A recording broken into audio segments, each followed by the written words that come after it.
तर इंदापूरमध्ये सुनेत्रा पवारांसाठी जोरदार बॅनरबाजी केलेली पाहायला मिळते। सुनेत्रा पवार फिक्स खासदार असा बॅनरवर उल्लेख आहे।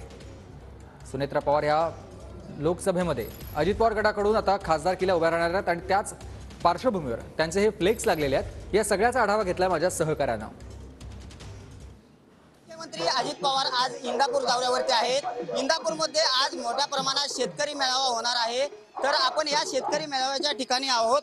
राष्ट्रवादी फुटीनंतर पहिल्यांदाच अजित पवार इंदापूरमध्ये येत असल्याने स्वागताचे मोठमोठे बॅनर येथे लागलेले आहेत आणि विशेषतः या बॅनरवरती सुनेत्रा पवार यांचा देखील फोटो आहे।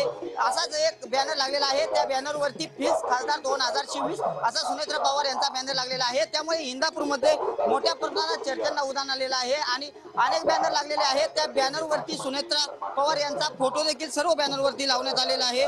काही दिवसांपूर्वीच राष्ट्रवादीचा उमेदवार बारामती निवडणूक लढवणार असं त्यांनी सांगितलं होतं आणि त्यानंतर अजित पवार यांच्या सुविद्य पत्नी सुनेत्रा पवार ह्या विविध विकास कामे आणि उद्घाटनासाठी मतदारसंघात उपस्थिती लावताना दिसत आहेत। लोकसभेची उमेदवारी ही सुनेत्रा पवार यांनाच मिळणार अशी चर्चा बारामती मतदारसंघात सर्व ठिकाणी होताना दिसत आहे।